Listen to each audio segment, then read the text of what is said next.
Halo Sobat Pentalk semuanya, dimanapun kalian berada, dan kapanpun kalian menonton video ini, selamat pagi, selamat siang, selamat sore, juga selamat malam. Nah, Pentalk kali ini kita kedatangan alumni yang spesial banget nih, kakak-kakak yang udah kerja di Pemprov Bali. Ada Kak Edi, juga ada Kak Len. Halo Kak Edi, halo Kak Len. Halo, Gek Mas. Jadi buat teman-teman yang belum tahu Pentalks itu apa, jadi Pentalks itu adalah singkatan dari penempatan talks. Jadi kita bakal undang kakak-kakak alumni yang udah penempatan di instansi pemerintahan buat sharing session bareng kita, bincang-bincang santai bareng kita tentang gimana sih mereka penempatan dan gimana saat mereka memilih penempatan dulu. Oke. Nah, kita sebelumnya aku mau perkenalkan diri terlebih dahulu. Perkenalkan, nama aku Putu Masyeni dari D3 Akuntansi 2018. Oke, kita sekarang langsung kenalan aja ya ke kakak alumni kita yang udah keren banget nih. Ada Kak Edi dan juga ada Kak Len. Boleh deh Kak Edi perkenalan dulu. Nama sama kantor kakak di mana sekarang? Ada izin perkenalan ya. Namaku Ipute Diana Putra Sanjaya, bisa dipanggil Edi atau Kak Edi. Penempatannya di Pemprov Bali, Unit Kerja Dinas Ketenagakerjaan dan ESDM Provinsi Bali. Asalnya asli Bali. Dulu kakak jurusan apa Kak? Prodi apa? Oh ya, dulu Prodi D3 Akuntansi. 2017 berarti ya? 2017, ya. Oke, kalau Kak Len? Kenalin, aku Fridolin Raja Samuel Manurung, biasa dipanggil Len atau L. Sekarang lagi bertugas di kantor Dinas Koperasi Usaha Kecil dan Menengah Provinsi Bali. Dulu sama prodinya sama dengan Edi, akuntansi 2017. Salam. Asalnya kakak dari mana kalau boleh tahu? Aku aslinya itu dari Sumatera Utara, tepatnya itu Dari... di Kota Pematang Siantar, dekat Medan. Oke. Nah, jadi kita kedatangan nih dari Pemprov Bali, kakak-kakak ada Kak Edi dan Kak Len. Sebelumnya nih Kak, aku mau tanya dulu deh ke Kak Edi. Kak Edi bisa nggak sih Kak cerita sedikit tentang instansi kakak bekerja sekarang itu seperti apa? Kalau instansiku kan sesuai sama namanya Dinas Ketenagakerjaan dan SDM ya. Berarti dia tuh membantu gubernur tuh dalam bidang mengurus ketenagakerjaan, mengurus tentang energi sumber daya mineral, yang mana yang jadi kewenangan provinsi kayak gitu. Terus ada juga di kantor Dinas Ketenagakerjaan tuh ada namanya UPT. Jadi dia tuh kayak bagian dari dinasnya, cuman dia unit. Ada UPT di Perkes sama UPT BLK. Jadi ada dinas dan 2 UPT kalau di kantorku. Kalau Kak Len, Kak, bisa nggak sih Kak ceritain sedikit tentang instansi kakak bekerja sekarang? Kalau instansi aku itu sendiri itu di link itu sama dua pihak ya. Pertama itu koperasi, yang kedua itu UMKM, usaha kecil dan menengah. Jadi kerjaan koperasi di kantor kami itu untuk koperasi itu biasanya kayak pendirian koperasi, terus sosialisasi apa itu koperasi ke masyarakat, pengawasannya itu. Kalau untuk UMKM-nya sendiri sih kita ada kayak semacam pendataan UMKM di Bali itu gimana, big datanya itu gimana. Terus kita juga kasih semacam edukasi juga ke masyarakat untuk masalah bisnis UMKM dan sejenisnya. Dan juga kayak sekarang nih yang lagi COVID kan lagi rame, kalau ada bantuan dari pemerintah tuh untuk UMKM itu biasanya itu jalurnya itu masuk dari Pemprov dulu, dari dinas kami. Kalau kami itu ada satu UPT Diklat namanya. UPT Diklat itu yang kayak aku bilang tadi untuk pelatihan ke masyarakat, baik itu untuk koperasi, baik itu UMKM, dan ada satu kantor PLUT untuk pelayanan masyarakat. Itu aja. Oke. Nah, tadi Kak Len bilang, Kak Len kan asalnya dari Sumatera Utara ya, Kak ya? Nah, iya, benar. Kalau boleh tahu nih Kak, Kakak pilihan dulu waktu Kakak memilih pertama itu, pilihan Kakak apa aja sih Kak instansinya? Kalau boleh tahu. Kalau aku tuh dulu waktu pertama itu milih semua Pemda. Yang pertama itu Pemprov Bali, pilihan kedua itu Pemprov Jatim, pilihan ketiga itu Pemprov Banten. 3. Kenapa sih kakak tuh milih Pemprov Bali gitu? Kenapa kakak naruh Pemprov Bali itu di pilihan pertama? Ada apa sih di Bali yang ingin kakak cari? Kalau aku itu sih alasannya banyak sih alasannya ya, tapi yang bisa secara general aku bilang sih karena untuk Pemprovnya sendiri, kenapa aku ngambil Pemprov? Karena aku lebih suka lingkungan kerja yang stabil dalam artian nggak harus mutasi sana sini. Untuk planning masa depan juga dalam artian kayak kan ada hal-hal yang butuh stabilitas seperti kayak kamu ngeplan pendidikan gitu, misalnya mau ke universitas mana nih, atau mungkin mau beli properti juga, atau untuk mau beli peralatan sejenisnya mobil, motor, atau jenisnya. Ya aku lebih suka yang stabil. Kenapa Bali? Pertama itu karena aku tuh basicnya tuh ya aku suka merantau ya. Pertama aku suka merantau, jadi nggak pengen lagi di Sumatera. Kan itu Pemda kan banyak tuh ada di Sumatera, sampai dari barat sampai timur tuh ada. Tapi aku nggak pengen di Sumatera, dan kalau di Jawa sih kan udah kuliah juga di apa namanya, udah kuliah di daerah Jawa juga, jadi kayak pengen vibe yang baru aja sih di daerah timur. Jadi yang adanya kan Bali. Terus Bali itu sendiri kayak di pikiranku itu karena aku belum pernah stay lama di Bali juga, jadi kayak pengen dapet sensasi baru aja sih.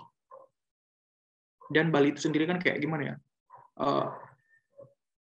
dia itu provinsi yang berperadaban dalam artian masyarakatnya, tradisinya gimana-gimana, masih berperadaban, tapi nggak sesumpek Jawa juga, kayak kita di Jakarta, nggak sumpek-sumpek amat juga.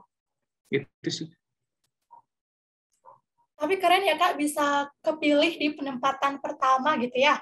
Kalau Kak Edi sendiri, kenapa sih Kak milih Pemprov Bali? Atau dulu Kak milihnya Pemprov Bali di pilihan keberapa Pak Kak? Aku pilihan Pemprovnya di pilihan pertama sih juga. Kak Edi kan asal Bali ya.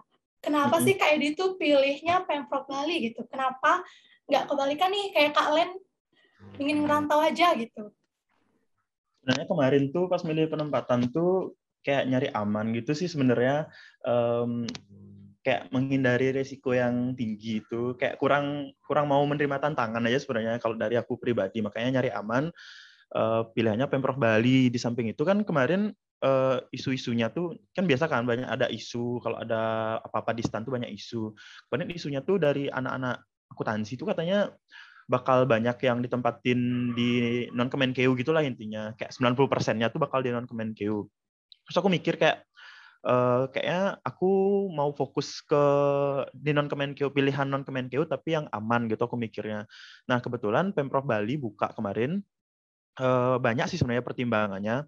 Aku tuh ngurutinya tuh pertama Pemprov Bali, kedua Kementerian Parekraf, terus yang ketiga tuh PUPR.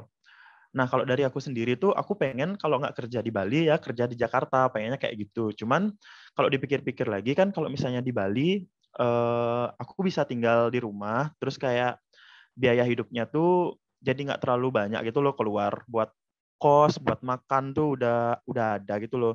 Sedangkan kalau di Jakarta nanti, walaupun mungkin ya bisa dibilang gajinya atau tunjangannya mungkin lebih besar, cuman aku tuh tetap harus nanggung kos, harus nanggung uang makan. Jadi aku mikirnya, oh ya udah sama aja sih sebenarnya. Kalau kayak gitu kayak mending di home base aja gitu. Sekalian juga biar mama sama bapak tuh seneng kan, emang mereka tuh pengen aku biar di Bali aja gitu loh, biar nggak kemana-mana lagi gitu loh. Sama itu sih juga biar stabil kalau di Pemda, sama kayak Len, biar nggak mutasi kemana-mana. Terus juga apa sih namanya, relate sama hobi juga sih, biar lebih enak menjalankan hobinya di Bali aja gitu. Nah, kayak dibilang tadi tuh, kan tahun lalu nih banyak banget ya Kak isu-isu bahwa alumni yang akuntansi itu kayaknya dikit gitu kan ya bakal di Kemenkeu gitu. Nah, gimana sih Kak perasaan Kak Edi itu bisa keterima di pilihan pertama gitu Kak, sedangkan yang lain itu belum tentu, bahkan mereka ada yang kelempar ataupun di pilihan kedua, ketiga gitu. Gimana sih Kak perasaan Kakak waktu bisa keterima di pilihan pertama? Seneng sih pasti. Waktu itu pengumumannya tuh jam 11 malam itu kalau nggak salah, 11 WITA ya. Mungkin di Sumatera Utara mungkin jam 10. Pokoknya aku tuh langsung, orang tua aku kan udah tidur gitu. Pengumumannya keluar, itu pun aku tahunya dari adik kelas awalnya. Aku nggak tahu pengumuman penempatan tuh udah keluar. Tiba-tiba di chat sama adik tingkatnya, Kak Edi selamat ya dapet di Pemprov. Aku langsung cek kan, oh iya dapat di pilihan 1. Terus aku langsung bangunin orang tua aku cuman buat bilang aku keterima di Pemprov kayak gitu. Terus ya udah sih, seneng aja sih. Oke, kalau dari Kak Len gimana nih Kak? Orang tuanya gimana? Atau teman-teman kakak gitu, saudara-saudara kakak itu keberatan nggak sih Kak buat kakak ngerantau gitu? Yang mana kakak bakal tetap selalu akan di Bali gitu?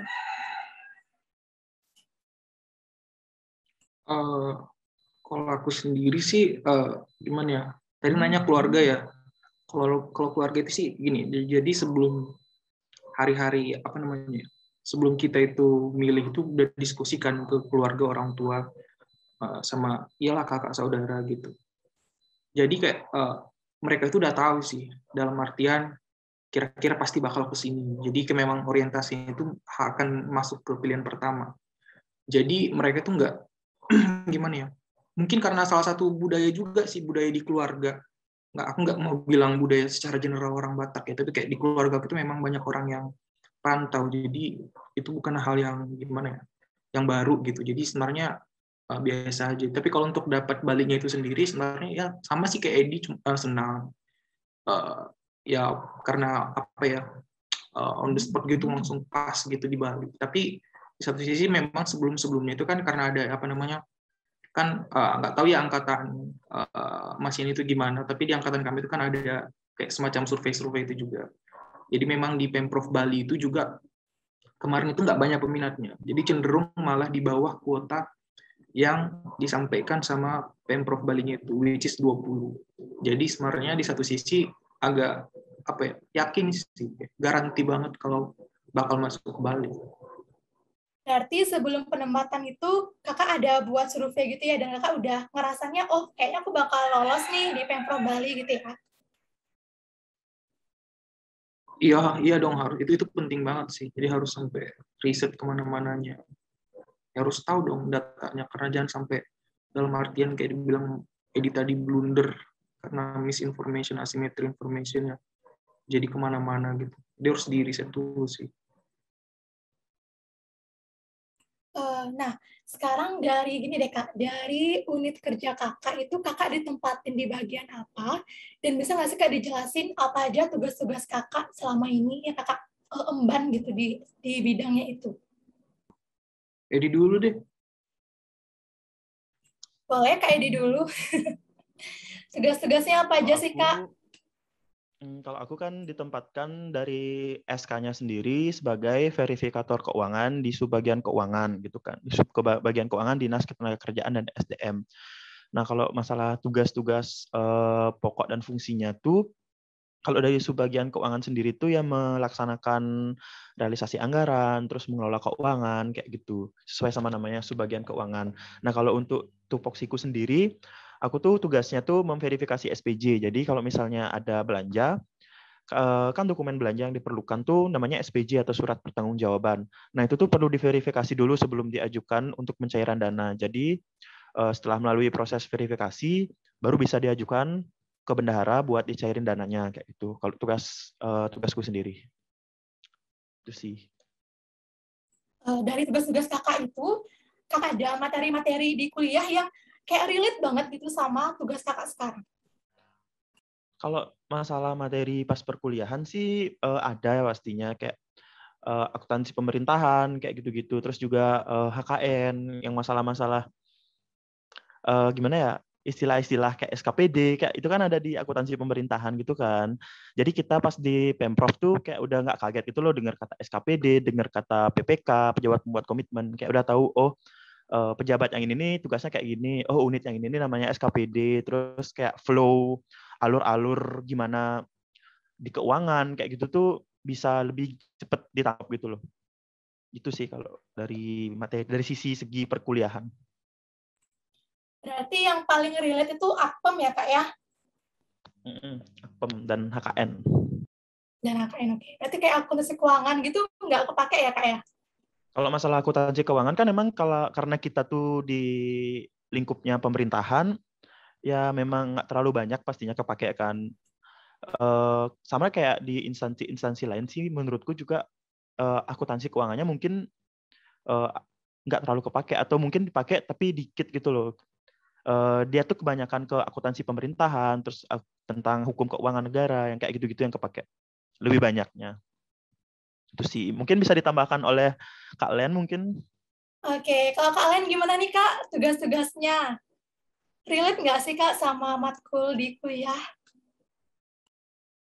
Jadi aku mau jelasin dulu ya. Jadi mungkin setiap dinas itu bakal beda ya. Setiap dinas itu bakal beda. Jadi kayak aku sendiri itu sama sih di subbagian keuangan. Jadi tadi bilang verifikator ya. Jadi kalau di subbagian keuangan itu ada beberapa jabatan. Yang pertama itu bendahara. Bendahara ini ada banyak. Ada bendahara penerimaan, ada bendahara pengeluaran, sama ada bendahara pembantu. Terus yang kayak ID, verifikator, sama pembantu verifikator.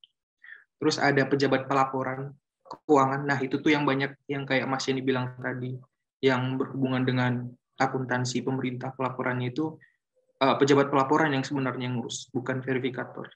Yang keempat itu ada pengelola keuangan. Nah, jabatan aku itu pengelola keuangan. Nah, jadi itu apa tugas-tugasnya yang kayak dibilang Edi tadi itu, verifikator itu kan untuk ngecek administrasi SPJ-nya. Kalau udah benar, baru bisa dieksekusi dalam artian perintah pembayarannya itu bisa dicairkan. Kemudian untuk bendahara itu dia bendahara yang mencairkan. Terus aku sendiri, kalau pelaporan keuangan jelas lah ya, dalam artian pengakuntansian. Kalau aku sendiri pengelolaan keuangan itu, nah nanti kan tadi Edi udah bilang tuh, SPJ itu udah jadi, administrasinya udah oke. Nah kemudian itu nanti diserahkan ke kami, pengelola keuangan. Pengelola keuangan itu tugasnya membuat SPP, SPM. Kalau misalnya kita di kementerian atau lembaga lain, ya kita buat SPP, SPM, sama sih. Kalau kementerian mungkin ngasihnya ke KPPN kan, kalau kami itu ke BPKD. Nah, setelah itu nanti cair SP2D, baru kami buat pemberkasan gitu. Tapi yang kayak aku bilang tadi itu kan secara konsep ya, tapi nanti secara di real time, di praktikalnya itu tupoksi kerja itu nanti kan kalau kita di PNS kan ada namanya kayak tupoksi kerja yang sudah diatur gitu. Kalau kami itu namanya di Sikepo. Nah, itu nanti bisa aja ada kerjaan yang diinput dari jabatan lain itu. Makanya aku bilangnya tadi tiap dinas itu bisa beda-beda. Kayak tadi dia dibilang dia mungkin ada bantuan kerjaan untuk pelaporan keuangan. Nah, kalau aku sendiri itu tupoksinya itu banyak ngebantuin selain dari kerjaan yang aku bilang tadi pengelola keuangan itu, aku sering bantu bendahara juga. Jadi kayak buat DTH gimana gitu. Jadi bakal fleksibel dia sebenarnya kerjaan itu gimana. Terlepas dari tugas pokok dari jabatan itu sendiri gitu.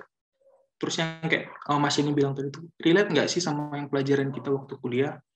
Kalau aku sih bilang jujur-jujur aja ya, kayak sebenarnya nggak relate dalam artian kalau bicara pure akuntansi. Karena dari pelaporan itu sendiri, kita itu di Pemprov itu kan palingan yang kita yang melakukan jurnal dalam arti manual ya. Dalam arti manual itu cuman adjustment kayak misalnya depresiasi dan adjustment utang jangka pendek dan sejenisnya. Nah, baru itu kita yang lakukan jurnal sendiri. Tapi jurnal yang belanja-belanja yang udah kita pelajari semua itu kayak belanja barang ini itu semuanya itu udah by system gitu. Jadi nggak kita sendiri manual mengerjakan jurnal-jurnalnya itu. Gitu. Jadi yang guna itu palingan cuman ya beberapa lebih ke apa sih? Kita belajar struktur dari alur flowchart gimana proses bisnisnya keuangan itu sendiri.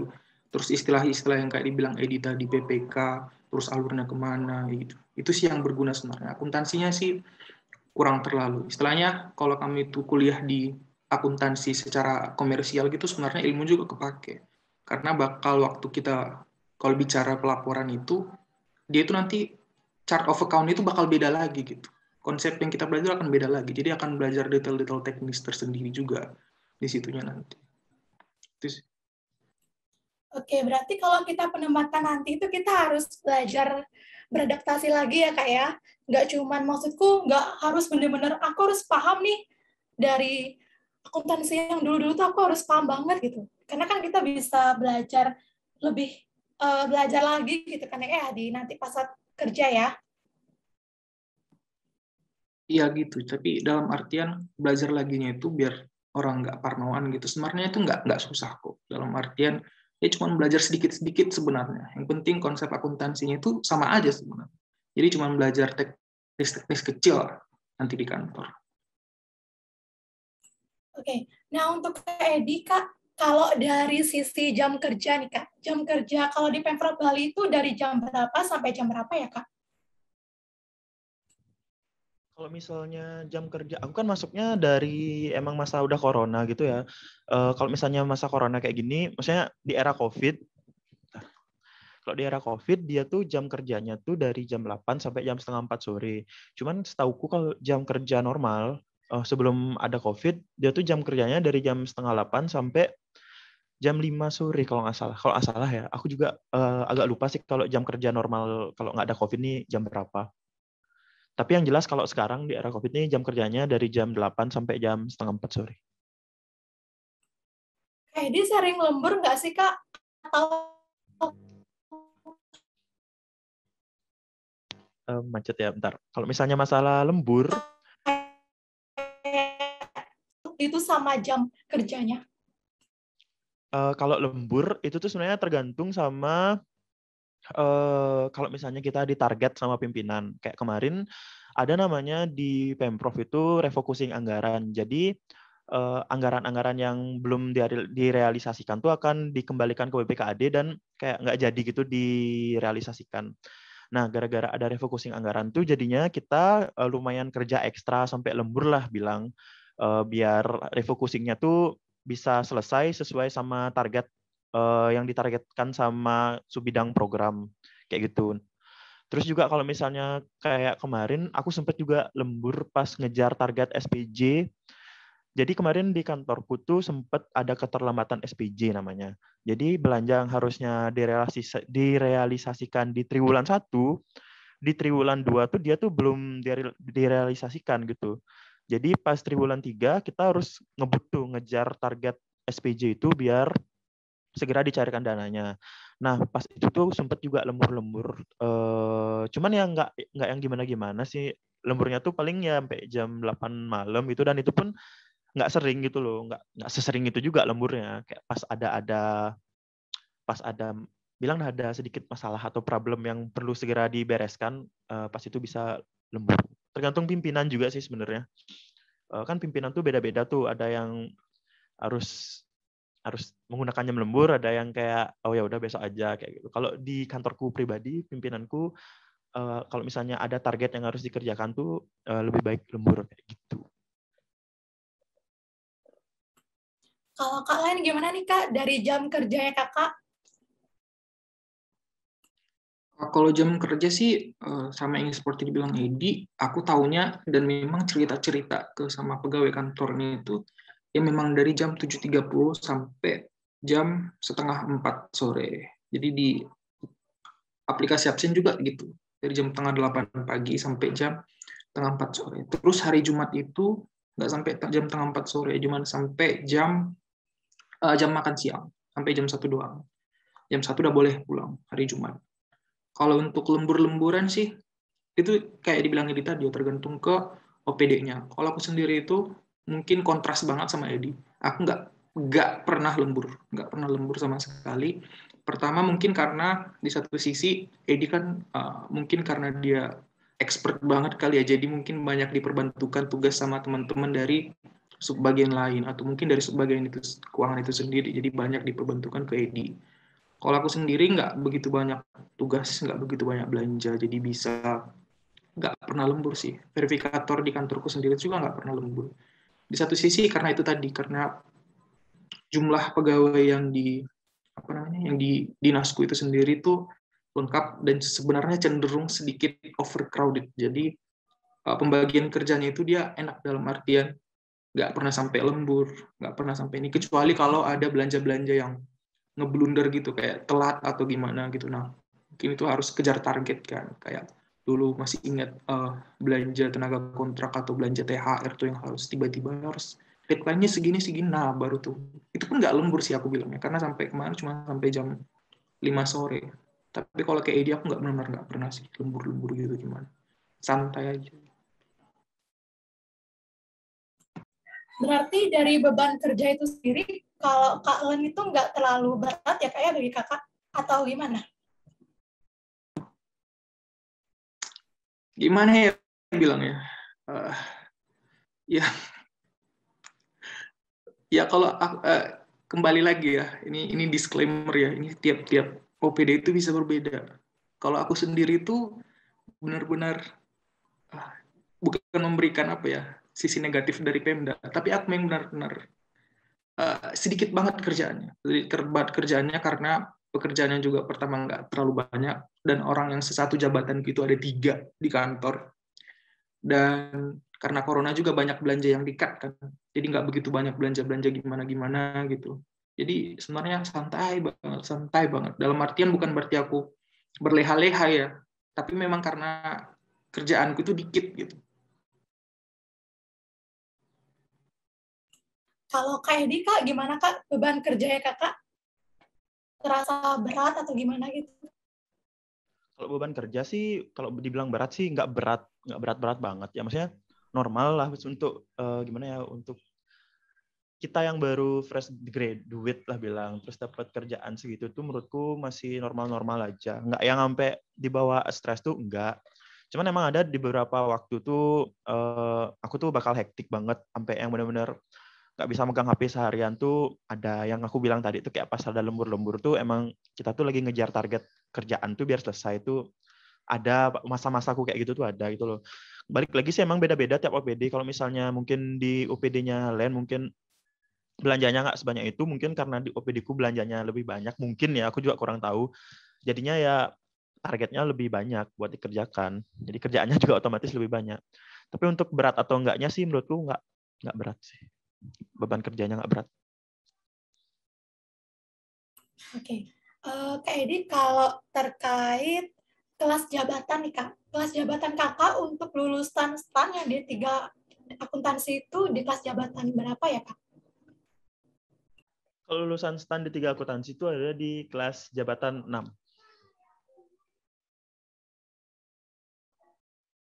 Bisa dijelasin dikit nggak sih Kak, kelas jabatan itu seperti apa dan pengaruhnya itu kemana? Kalau masalah kelas jabatan tuh sih tauku nih ya, pengaruhnya tuh nanti ke TPK, TPP. Apa sih biasanya di kementerian tuh bahasanya THP ya. Kalau misalnya di Pemda tuh bahasanya TPK, tunjangan pokok kinerja kalau nggak salah ya nggak sih Len?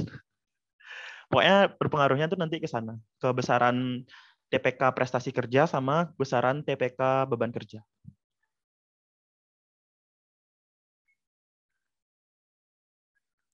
Kak Leni mau nambahin lagi Kak terkait kelas jabatan?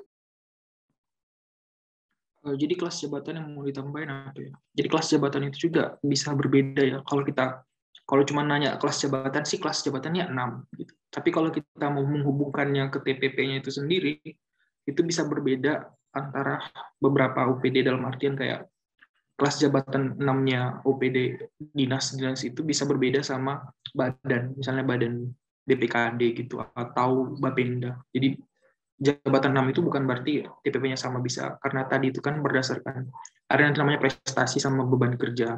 Jadi beberapa badan yang memang benar-benar tanggung jawabnya itu besar dan repot, banyak kerjaan, itu biasanya itu namanya TPP-nya itu lebih besar meskipun kelas grade-nya itu dia sama gitu. Kemudian kalau untuk gimana melihat grade-nya itu, kenaikan grade itu berdasarkan jabatan kita sendiri. Jabatan itu bukan berarti harus struktural kayak eselon gitu.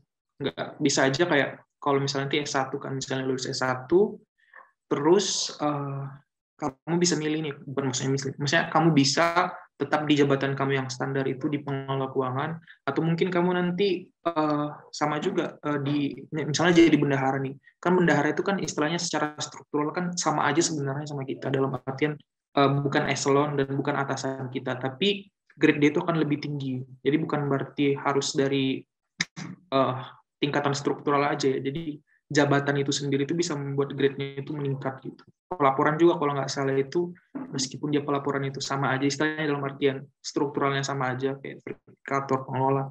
Kalau nggak salah dia itu grade-nya itu lebih tinggi satu tingkat kalau nggak salah ya.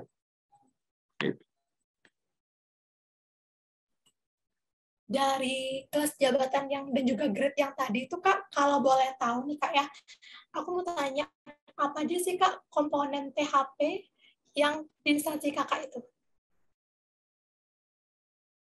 Terkait dengan grade dan sebagainya. Oh, kalau THP itu sendiri, THP ya THP. Dalam artian THP itu ada dua. Tadi yang aku bilang tadi itu, pertama itu ada berdasarkan prestasi, yang kemudian ada berdasarkan beban. Tapi untuk tunjangan, kalau kita ngomong tunjangan secara keseluruhan, bukan TPP, itu ada lagi yang lain. Ada yang lain lagi seperti kayak ya tunjangan beras atau tunjangan makan gitu. Terus tunjangan suami istri ada juga kalau udah punya suami istri, tunjangan anak gitu. Tapi itu bukan TPP namanya. TPP itu memang komponen tersendiri untuk pegawai gitu.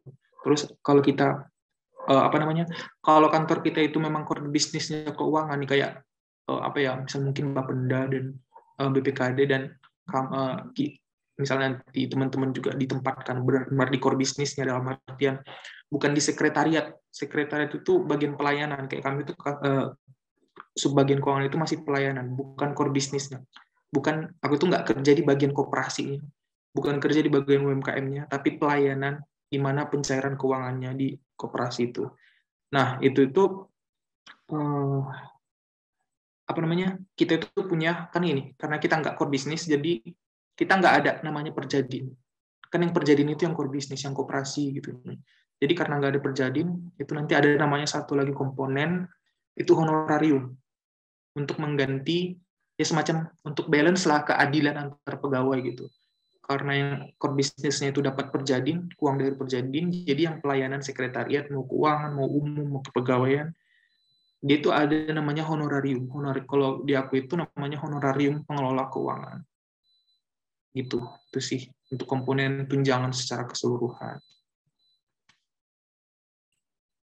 Kalau Kak Edi, apa aja sih Kak komponen THP di tempat Kakak kerja?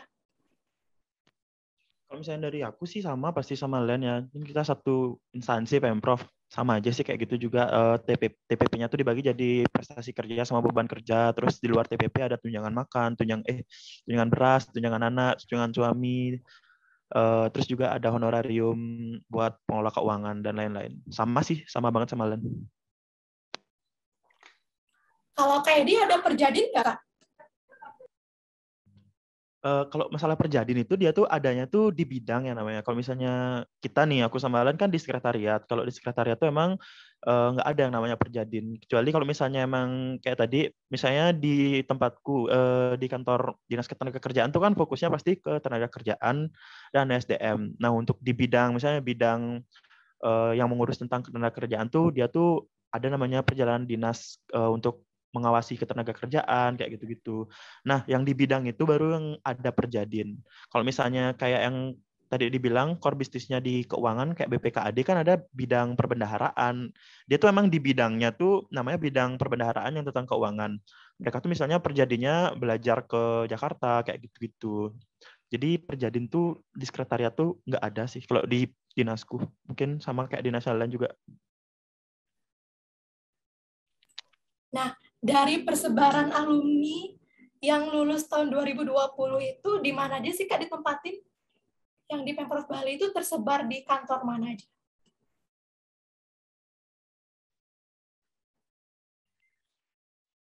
Kalau misalnya dari lulusan 2020 kemarin, ditempatinya tuh pertama di BPKAD, terus Badan Perencanaan Bapeda, terus di Dinas Perhubungan, Dinas Koperasi dan UMKM, Dinas Pemajuan Masyarakat Adat, Sekretariat DPRD, BPSDM, terus BKD,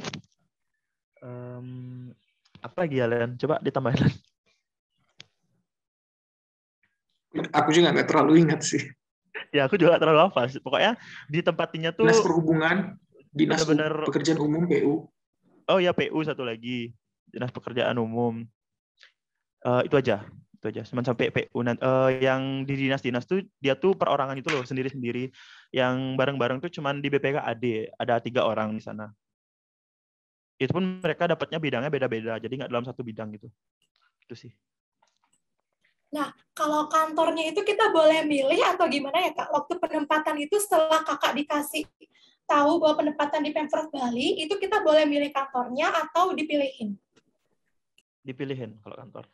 Kita nggak ada info apa-apa, tiba-tiba pengumumannya tuh udah keluar aja gitu. Kamu dapat di sini, kamu dapat di sana, kayak tiba-tiba udah keluar aja. Langsung dari BPKAD lagi. Langsung dari BKD-nya yang ngatur, dari Badan Kepegawaian Daerah. Oke, berarti nggak boleh milih ya, Kak ya? Kita cuma boleh milih, waktu ini kita milih Pemprov Bali, terus kantornya udah nggak bisa kita pilih lagi ya? Iya. Nah, kalau Kak Len nih, kan Kak Len nih bukan asal dari Bali.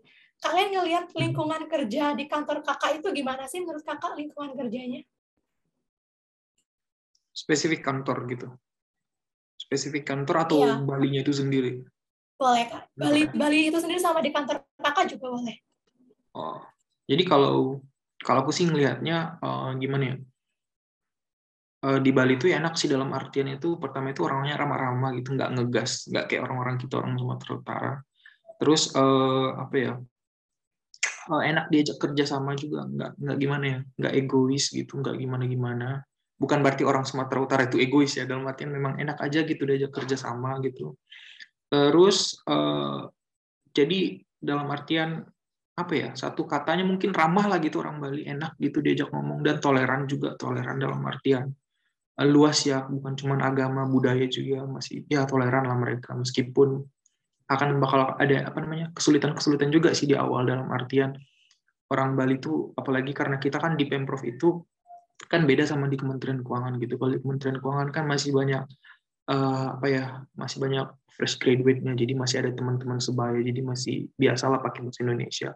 Tapi karena di kantor Pemprov itu banyak kan orang yang tua juga, dan pegawai-pegawai barunya itu juga jarang yang seumuran sama kita, dalam artian pasti dia tuh lebih senior lah, misalnya 25, 27, biasanya sih gitu, jarang yang langsung fresh graduate tok langsung dapat Japanese itu jarang gitu. Bukan berarti nggak, dia jarang. Jadi sering pakai bahasa daerah sih orang Bali itu. Jadi agak kesulitan pertama-tama di situ sih. Tapi bukan berarti mereka nggak mau ngomong bahasa Indonesia sama aku ya. Mau juga sih, cuman kalau ya agak kesulitan lah. Jadi agak sedikit outcast gitu di awal-awal, tidak outcast gitu. Tapi untuk Bali, untuk kerjaan di tempat kerjaanku sendiri itu, kembali lagi ya disclaimer-nya, tiap OPD itu bisa beda-beda. Kalau di tempat kerjaku sendiri itu, waduh, karena mungkin kebanyakan ibu-ibu yang apa ya, di sebagian keuangan itu banyak ibu-ibu yang udah berumur gitu, jadi friendly banget gitu. Jadi kayak aku itu dianggap kayak anak sih. Jadi kalau jadi ruang lingkupnya itu ya family friendly banget lah. Jadi nggak ada gimana, nggak nyalah-nyalahin, nggak serius-serius banget lah, nggak kayak di bayangan kita di swasta. Ini kerjaan kamu, ini tupoksi kamu. Jadi kalau ada misalnya masalah pun, masalah kerjaan gitu, blunder-blunder gimana gitu, jadi nggak nyalain, oh itu siapa sih yang salah, kerjaan siapa, itu enggak. Jadi kayak benar-benar kerja tim. Jadi ya udah kalau salah ya udah diperbaikin gitu. Nggak ada gimana-gimana. Atasannya juga apa ya, down to earth gitu. Santai gitu. Enak banget sih kalau aku bilangnya. Kalau yang mau nyari work life balance dalam artian atmosfer kerjaan itu, aku nggak bilang Bali ya. Kalau di dinas koperasi itu sendiri, bagian keuangan itu enak banget, kayak friendly banget, betah di situ. Nggak ada masalah, nggak suntuk lah. Pulang-pulang dari kantor tuh nggak ada suntuk-suntukan. Aku pernah dengar nih, Kak, ada temen yang bilang, aku mau penempatan Bali nih, gara-gara di Bali isunya katanya liburnya banyak gitu. Bener nggak sih, Kak? Yang Kakak rasain itu seperti apa? Bener nggak sih yang orang-orang bilang? Ya aku juga baru tahu Bali itu banyak panjangannya, itu abreviasi dari banyak libur, jadi banyak libur setelah aku datang ke Bali juga. Dan kalau dibilang banyak libur sih relatif ya. Ya memang banyak sih libur, nggak bilang banyak, tapi juga kalau dari pengalamanku sendiri kan banyak di Bali itu juga banyak liburnya yang bukan libur di hari kerja, kayak kemarin Saraswati itu kan di hari Sabtu tuh. Jadi kalaupun ada misalnya, ya banyak sih sebenarnya libur, kalau dibilang banyak libur ya banyak libur, tapi mungkin cuma satu hari. Jadi kalau targetnya itu untuk pulang kampung, kayaknya enggak sih. Tapi memang kalau ada libur yang lebih dari gimana itu ya banyak memang libur. Belum lagi kalau Galungan dan Kuningan kan itu sampai berapa hari itu, misalnya kayak hampir seminggu juga bisa. Banyak libur sih di sini, enak banget. Bagi yang suka jalan-jalan atau nongki-nongki gitu, bakal jadi happy sih karena banyak liburan di sini. Udah kemana aja Kak selama di Bali? Udah menelusuri berapa tempat wisata Kak? Tapi sayang corona ya Kak ya? Ya, jadi aku itu nggak begitu suka. Jadi pertama itu aku nggak begitu banyak jalan-jalan kemana-mana ya. Dan jujurnya sih belak-belakannya itu memang nggak pernah jalan-jalan. Pertama itu karena aku pribadi itu aku nggak punya media transportasi. Jadi aku nggak bawa motor ke sini dan aku belum beli motor. Jadi aku niatnya itu ya kalau mau jalan-jalan itu nantilah kalau udah ada motor gitu.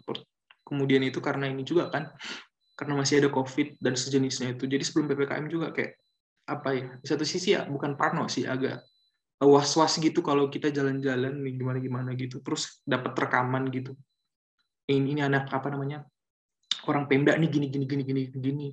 Kan soalnya juga dulu ada kasus kayak gitu kayak orang Pemda itu ada perayaan ulang tahun di restoran. Jadi kayak sensitif banget. Jadi aku nggak pengen gimana-gimana sih. Jadi kan nanti bisa dikit buat nanti lah. Dalam artian kan aku nggak bakal mutasi-mutasi juga di kementerian. Bakal selamanya di sini juga. Ya udah kenapa nggak tahan aja untuk nanti. Lagian juga dari di satu sisi karena belum rame gitu ya, dalam artian wisatanya juga masih agak sepi gitu karena masih pandemi juga kan. Jadi mungkin untuk maksimum pleasure-nya itu nanti aja lah. Nanti aja bisa di-keep kok nanti. Semoga corona cepat hilang ya Kak ya, biar bisa jalan-jalan lagi ya. Iya. Semoga. Kalau Kak Edi sendiri Kak, gimana sih suasana kerja di kantornya Kakak yang Kakak rasain? Kalau lingkungan kerja di kantorku sih enak banget ya menurutku. Emang orang-orangnya tuh saling support gitu loh kalau di ruanganku. Jadi baik-baik, terus juga positif-positif. Nggak ada yang nggak ada yang toksik sama sekali sih kalau misalnya di bagian keuangan. Vibes-nya juga enak. Habis pulang kerja tuh nggak yang sampai mumet-mumet, sampai kepikiran sampai malam tuh nggak. Pulang kerja tuh bisa langsung ambil kegiatan lain tuh bisa. Misalnya mau jalanin hobi bisa juga. Nggak yang sampai buat stres lah intinya. Enak kok penempatan di Pemda Bali tuh. Berarti nggak terlalu berat ya Kak ya, santuy aja gitu ya. Sampai rumah Iya, kita nggak terlalu bawa beban berat pikiran gitu ya. Oke, nggak. kalau Kak Len nih Kak, Kakak kan merantau nih. Gimana sih Kak biaya hidup di Bali itu? Susah nggak sih Kakak cari makan, cari tempat tinggal di sini itu seperti apa? Kalau untuk biaya secara keseluruhan ya, kalau aku sih bilangnya Bali itu cukup murah ya. Cukup murah dalam artian general gitu. Jadi kenapa aku bilang gitu?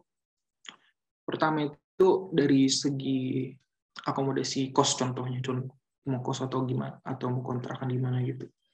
Dibandingkan sama waktu kita, aku bandinginnya sama waktu di apa aja ya, di waktu kita kuliah, kan juga teman-teman Garuda pas apa juga kan sempat offline juga. Jadi jauh lebih murah lah. Jadi di sini tuh kayak aku itu sekarang ngekos itu aku cuman bayar 500.000 per bulan. Tapi dengan catatan fasilitasnya itu kosongan dalam artian cuman lantai sama kamar mandi dalam, jadi 500.000. Tapi di satu sisi tuh murah banget sih menurut aku dibandingkan di mana sih kamu bisa dapat di daerah kos-kosan kita dulu tuh 500.000 gitu, kayaknya nggak ada deh, dan mungkin kayak udah sumpek udah gimana banget gitu. Ini enak kok itu untuk kos-kosan, tapi ada juga yang maksudnya dalam artian gimana ya, ada mahal gitu, kamu bisa pick yang mahal, kamu bisa pick yang murah, tapi yang dalam artian kalau aku ngambil bare minimumnya itu ya aku 500.000 itu ada gitu. Yang lebih murah juga ada, tapi aku rekomendasinya 500.000 sih ke bagi yang mau langsung planningnya ya. Aku tahu itu 500.000 udah oke banget di sini. Palingan ya di awal-awalnya aja sih initial investmentnya aja yang agak mahal karena harus beli lemari sendiri, lemari plastikan, atau misalnya kasur atau kasur lipat, itu sih di awal-awalnya agak sulit. Kalau untuk makan, karena aku juga orangnya banyak makan, jadi aku bisa kayak bilang kalau kami itu banyak makan, 12.000 itu juga kamu udah bisa kenyang muntah. Dalam artian itu bisa kenyang lah di sini 12.000. 10.000 juga kamu udah bisa kenyang kok gitu. Kalau makanan itu udah sekitar, aku budgetnya itu biasanya sekali makan itu 10 sampai 15.000. Dalam artian itu makan normal ya. Kalau kamu mau Grab atau beli-beli gimana gitu, sebenarnya murah-murah juga sih, yang bikin mahal itu Grab-nya sendiri. Itu bisa jadi tambahan sendiri untuk itu. Tapi kalau normalnya itu murah. Jadi kayak 500.000, terus makanan itu palingan sekitar 600.000 atau 700.000 gitu. Terus karena aku sendiri juga belum ada motor atau media transportasi lain gitu. Karena di Bali juga kan nggak ada angkutan umum ya, nggak ada angkutan umum, jadi harus punya motor sendiri. Kalau nggak ya kamu ngojek gitu. Ngojeknya itu ini lokasi kantor-kantor di Pemprov Bali itu berdekatan di daerah Renon doang. Jadi dia keliling gitu semua daerah, semua kantor-kantornya. Jadi gampang sih sebenarnya nyari kos yang di sekitar-sekitar situ. Jadi kalau misalnya kamu pun misalnya nanti ada batch dari angkatan Masini yang misalnya ada beberapa orang gitu dari orang luar Bali di satu kos yang sama meskipun kantornya beda, itu bisa karena kantornya itu semuanya berdekatan-dekatan, dan ya palingan tuh sehari itu cuman kosnya itu 16.000 lah pulang balik. Dan kalau kamu ojeknya itu pinter-pinter dalam artian nyari kupon atau gimana gitu, ya bisa diredus lagi lebih jauh gitu. Palingan itu budgetnya cuma 320.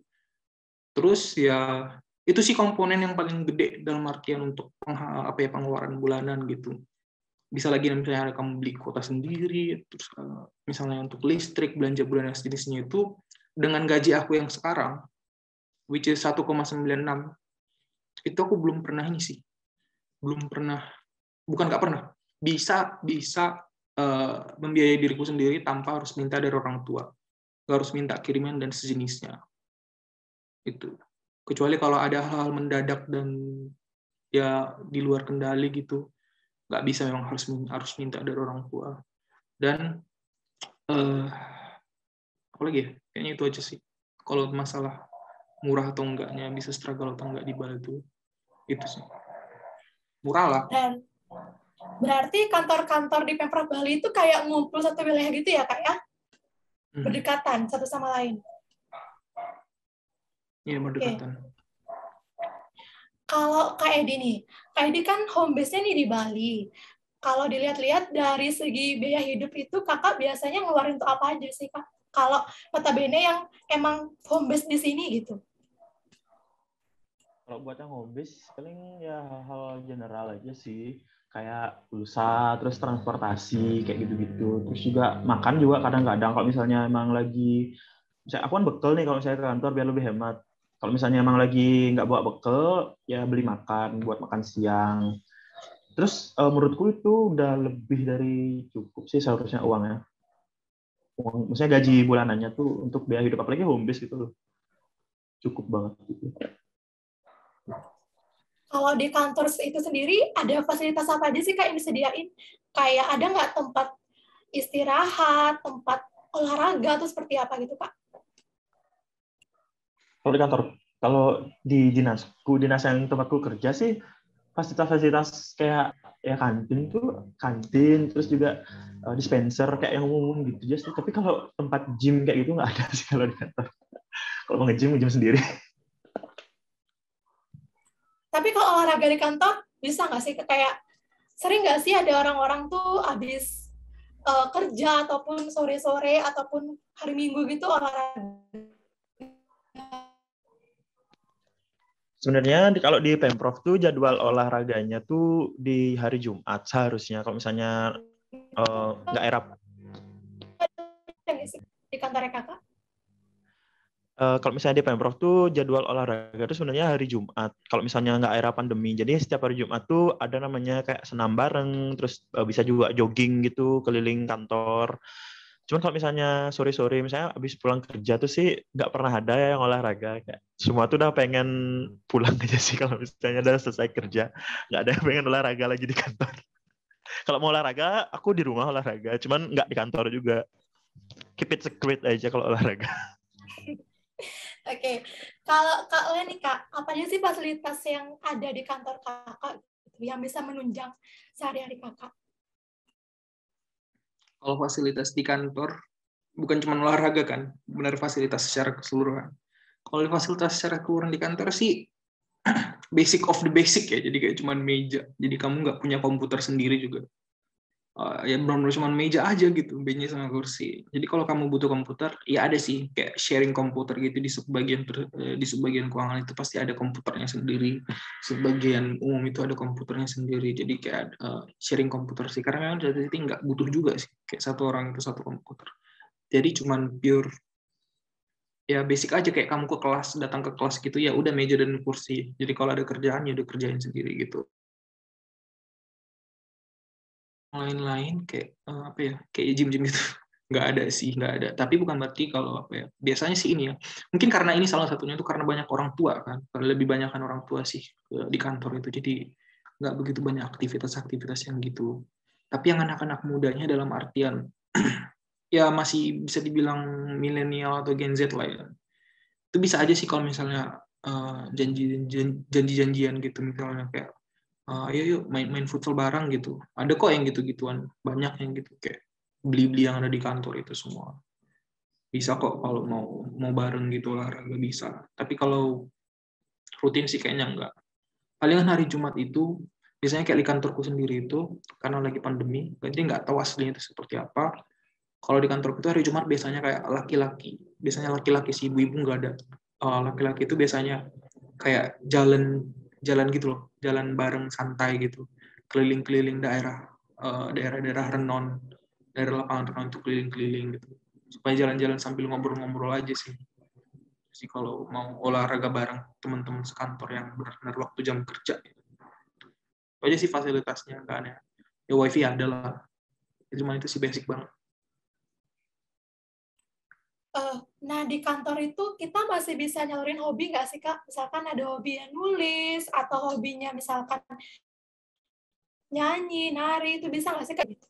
Biar nggak mumet kerja mulu gitu. Iya, gimana yang bilang? Oh, sebelum pertanyaan ini, lupa ya bilang. Jadi kalau di BPSDM itu sendiri, ada fasilitasnya yang kamu bilang tuh, kayak fasilitas olahraga itu sebenarnya ada. Kayak almost like a gym lah, kayak biliar juga ada, kayak tempat untuk treadmill dan sejenisnya ada, nyewa sepeda juga ada. Itu hanya khusus BPSDM ya, BPSDM. Dan aku cuma tahu itu cuma BPSDM karena kebetulan kemarin latsarnya di situ, jadi agak lengkap sih mereka. Untuk pertanyaan yang barusan, apa tadi? Sorry, aku lupa tadi. Untuk menyalurkan hobi, Kak, misalkan. Oh ya, menyalurkan hobi. Kalau menyalurkan hobi sih terbuka sih dalam artian. Hobi. Kalau dalam artian hobi sih ini ya, terbuka sih. Kalau kamu mau melukis di kantor gitu, dalam artian kamu mau tampang di kantormu, ya monggo-monggo aja gitu. Nggak ada yang ngelarang dan nggak ada yang mengganggu kan. Kalau kamu mau teriak-teriak nyanyi-nyanyi di kantor juga nggak apa-apa, asalkan kamu nggak ngeganggu gitu. Karena kan ada jamnya memang sibuk, ada jamnya yang memang lagi santai, dan kamu nggak bakal gimana ya, nggak harus dijadikan kayak macam apa ya, kamu harus serius nih kerja gimana, enggak juga.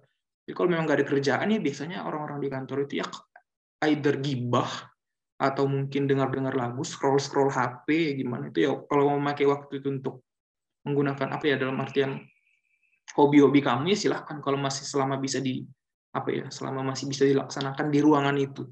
Tapi kalau misalnya sampai aku hobi nge-gym nih, jadi karena lagi nggak ada kerjaan, aku cabut dulu ya Bu gitu. Aku mau ke gym dulu, ya jangan sih.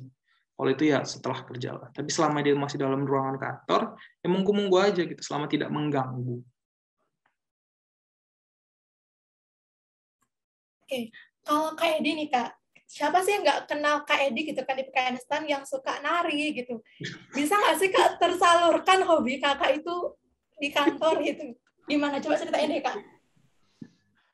Kalau misalnya menyalurkan hobi di kantor secara spesifik di dalam kantor sih sejauh ini aku belum pernah ya. Maksudnya aku belum pernah nari sih kalau di kantor. Cuman kalau menyalurkan hobi sebagai statusnya sebagai pegawai di kantor tuh masih sangat bisa gitu loh. Maksudnya kan jam kerjanya tuh nggak terlalu lama juga kan, kayak jam 3:30 tuh udah bisa pulang. Terus juga kemarin aku sempet ikut ngayah juga pas udah statusku udah jadi pegawai, terus aku masih bisa ngayah ikut nari, terus masih sempat buat latihan. Kalau masalah menyalurkan hobi sih menurutku sangat bisa ya. Saat status kita sebagai bilang ada CPNS kayak gitu. Kalau di kantor sendiri belum ada sih event yang merekrutku untuk menari, itu belum ada. Cuman kemarin ada cerita lucu sih. Jadi kemarin tuh Bali TV nih, Bali TV, stasiun lokal di Bali, stasiun TV lokal, dia tuh ngadain yang namanya BRTV. Jadi itu tuh kayak ajang menyanyi antar orang di Bali lah gitulah bilang, kayak Indonesian Idol-nya Bali TV. Nah dia tuh lucunya tuh minta OPD buat ngirim perwakilan gitu. Aku nggak tahu buat apa, mungkin biar rame ya. Atau juga aku. Nah itu tuh aku kemarin kayak disuruh ikut. Jadi yang ada tuh aku tuh ikut lomba nyanyi, bukan ikut lomba nari gitu. Aku yang nyanyi itu agak sedikit gimana ya, out of the box ya. Kayak aku tuh nggak bakal menyangka diriku bisa menyanyi di depan halayak ramai, itu nggak pernah membayangkan gitu loh. Tapi ya pengalaman yang aku dapat tuh justru lomba menyanyi, bukan lomba menari. Cuman juga kemarin sempat ditawarin gini juga sih, waktu ulang tahunnya Pemprov Bali itu katanya bakal ada lomba senam. Terus karena ditauin aku bisa nari, sempat ditawarin mau ikut lomba senam apa enggak gitu. Terus aku udah bilang mau, tapi ternyata lombanya dibatalin due to pandemic and etc. lah pokoknya. Itu sih, kalau masalah hobi tenang aja. Masih sangat bisa disalurkan kok selama kamu bisa membagi waktu dengan baik. Oke, berarti aman ya Kak, hobi tersalurkan gitu ya. Bahkan ada hobi baru gitu kan? itu kan hobi baru sih, cuman ya sedikit dipaksa gitu. Oke. Jadi gini Kak, kan kita nih bakal nunggu lama ya Kak ya. Nanti kita wisuda, terus kita nunggu buat penempatan. Itu kan nggak sebentar. Menurut Kakak, apa sih yang harus kita siapin gitu Kak? Selama kita nunggu penempatan ini buat nambah soft skill ataupun hard skill kita, apa sih yang perlu kita gali lagi Kak yang berguna buat di kantor nanti?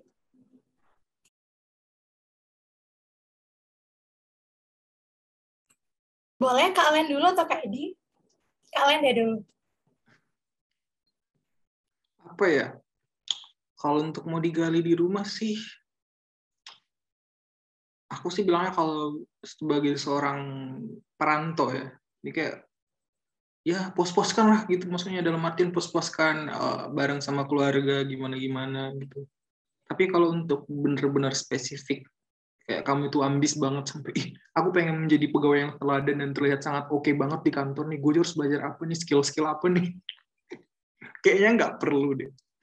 Kayak masih dalam artian di satu sisi juga kan memang terkadang ada apa ya, pernah nggak sih kalian itu dengar kayak opini, karena di Pemprov itu kan masih segar banget, maksudnya anak stan gitu, kayak ini pasti bakal diharapkan banget nih anak stan nih di Pemprov nih, pasti bakal gini. Ya bener, gitu-gitu ada tuh, gitu-gitu ada kayak benar apa ya, dalam artian sedikit overestimating anak stan itu ada. Aku juga pertama-tama di situ kayak agak gimana ya, kayak agak jantungan gitu. Gue bakal ditanya-tanya gimana ya, teknis-teknis gimana ya. Malah gue goblok lagi, maksudnya dalam artian gue nggak ngerti apa-apa anjir kayak gitu. Ya tapi sebenarnya itu sih nggak ada yang serius-serius banget sebenarnya di kantor itu. Ya palingan skill-skill remeh-temeh lah kayak Excel, gimana cara memperbaiki printer supaya bisa ngeprint gitu-gitu sih sebenarnya. Jadi kalau untuk skill soft skill gimana gitu, kayaknya sih nggak ada ya. Ya tapi kalau balik ke kamu sih, kamu mau belajarnya gimana. Karena toh kamu juga bisa belajar itu di waktu di kantor. Karena tadi beban kerja, aku nggak mau bilang kementerian itu gimana ya, tapi kayak dari pengalamanku sendiri di PKL, di unit kerja KPKNL dulu di kampung halamanku di Pematang Siantar itu, kayak kan orang-orang di situ itu yang aku lihat itu benar-benar hektik banget, sibuk banget. Orang-orang di KPKNL itu masih KPKNL ya, belum KPP, jadi kayak aku tuh langsung nggak bisa membayangin gitu. Tapi kalau di Pemprov itu benar-benar kayak 180 derajat gitu loh. Sekali lagi bukan bilang kalau orang Pemprov itu berleha-leha atau gimana ya, tapi memang karena memang rata-rata itu beban kerjanya nggak sehektik kalau kita itu di kementerian. Ini bukan soto ya, tapi aku bilang pengalamanku aja gitu. Pengalamanku waktu PKL bandingkan sama aku sekarang kerja. Jadi kamu bisa pelajari semua itu sama di kantor. Karena kamu juga nggak bakal tahu misalnya kamu perlu skill apa yang berhubungan dengan kerja itu, kamu nggak tahu sebelum kamu itu di kantornya gimana. Karena dengan yang kayak aku bilang tadi, bahkan dengan jabatan yang sama, kamu itu bisa punya kerjaan dalam artian di luar tupoksi ya, yang berbeda-beda. Pasti beda-beda gitu. Misalnya kayak ini itu beda, aku tuh beda, mau diminta bantuannya itu apa beda. Tapi kalau untuk itu sih menurut aku yang penting, bukan penting siapa ya, berguna banget itu skill Excel. Skill Excel, karena rata-rata di Pemprov itu banyaknya orang tua, jadi kayak dalam artian membuat summary data dan sejenis-jenisnya itu butuh banget Excel. Skill Excel itu ngebantu banget. Belajar Excel lah banyak-banyak gitu. Tapi kalau kamu nggak ke ini sih nggak apa-apa juga ya, bisa belajar juga selama kerja karena banyak waktu untuk itu. Berarti matkul THBK di kampus tuh kepake banget ya Kak ya? Wah, di kantor kepake nanti banget. Excel itu ya, oke. Kepake banget. Siap-siap. Teman-teman, kalian bisa asah lagi, ingat-ingat lagi materi THBK kalian, karena kata Kak Len, Excel berguna banget buat di kantor. Oke, kalau Kak Edi gimana Kak? Apa sih skill yang perlu kita gali, yang perlu kita latih lagi untuk persiapan kita ke kantor nanti? Skill ya, kalau misalnya masalah skill sih kan lumayan tuh jarak dari wisuda ke kita masuk kantor ke TMT-nya tuh emang lumayan lama sih. Kemarin waktu angkatanku tuh dari aku wisuda Oktober, terus baru masuk kantornya tuh Februari. Kalau masalah yang harus diasah sih sama kayak Len ya, kayak nggak ada sih hal yang perlu harus diasah lagi kayak soft skill. Nanti juga kita berkomunikasi di kantor tuh kasual aja kok, nggak yang gimana-gimana, nggak yang formal-formal banget. Cuman ya tetap sopan santunnya dijaga. Terus kalau misalnya emang mau mengasah sesuatu sih menurutku bisa cari hobi baru sih. Kalau aku kemarin tuh menemukan hobi baru sih, bisa dibilang selama aku diem dan menganggur selama sekian bulan tuh kayak tiba-tiba aku punya hobi traveling, terus tiba-tiba punya hobi di dunia industri musik Korea kayak gitu. Kayak tiba-tiba dapat hobi baru aja. Gimana ya aku bilangnya ya? Kita tuh biar nggak bosen nunggu, ya udah cari aja sesuatu yang baru gitu loh. Terus selama itu positif, kenapa enggak kan? Itu sih. Kalau masalah soft skill, hard skill tuh kayak santai aja gitu loh. Nanti di kantor, sama kayak yang dibilang sama Alan, di kantor tuh dia tuh mengalir sendiri kok, bakal kayak gimana. Kita harus bersikap kayak gimana tuh, kita bakal tahu setelah kita tahu lingkungan kerja kita bakal kayak gimana. Terus juga kalau kita udah tahu tugas-tugas kita apa, kita bisa menyesuaikan diri itu, aku yakin kok anak-anak STAN khususnya pasti sangat bisa beradaptasi di lingkungan seperti itu. Oke deh. Nah, kalau gini deh Kak, dari jenjang karir di Pemprov Bali itu seperti apa sih Kak? Bisa dijelasin nggak?